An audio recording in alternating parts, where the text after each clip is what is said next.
Hey guys, ఇవాళ పొద్దున్న బ్రేక్ఫాస్ట్కి ఏంటంటే నేను ఒక పంచకట్టు దోశ నుంచి ఒక ప్లేట్ గీకారం ఇడ్లీ, ఒక ప్లేట్ గీకారం దోశ, దాంతోపాటు ఒక కప్పు జున్ను అయితే ఆర్డర్ చేసుకొని వేస్తాను అనమాట. కాసేపు ఆగిన తర్వాత ఫ్రూట్ హాలిక్ నుంచి ఒక water melon rice bowl, pomegranate juice అయితే ఆర్డర్ చేసుకొని ఫినిష్ చేసా. లంచ్కి ఏంటంటే నేను కేఎఫ్సీ నుంచి ఒక రైస్ బాక్స్ మీల్ అయితే ఆర్డర్ చేసుకున్నా. రైస్ బాక్స్ దాంతోపాటు చికెన్ టెండర్లు, ఫ్రెంచ్ ఫ్రైస్, ఒక హాఫ్ లీటర్ పెప్సీ వచ్చింది, వేసేసాం అనమాట.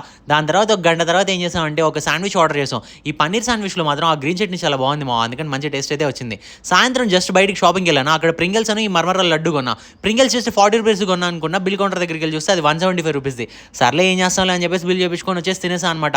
డిన్నర్కి ఏంటంటే డిఎల్ఎఫ్ దగ్గర ఉన్న మర్హాబాకి వెళ్ళా. అక్కడ ఏంటనేమో పుల్లట్లు, చికెన్ కర్రీ ఇదైతే ఆర్డర్ చేసుకొని తిన్నా. దాని తర్వాత పక్కన ఇక్కడ చీజ్ కేక్స్ అయితే బాగుంటాయి, అందుకని క్యారమిల్ అను స్ట్రాబెరీ ఉన్న చీజ్ కేక్ అయితే ఒకటి ఆర్డర్ చేసుకొని ఫినిష్ చేశాను అనమాట. రిటర్న్ వచ్చే దారిలో ఏంటంటే ఒక సోడా తాగాను. ఇక తర్వాత షిఫ్ట్కి లాగిన్ అయి కూర్చున్నాను. అప్పుడు ఏంటంటే కొంచెం ఆకలిస్తుంది. అందుకని ఏం చేశాను అంటేనేమో పిస్సా హౌస్ నుంచి ఒక ఇరానీ కబాబ్ అయితే ఇస్తాం అనమాట.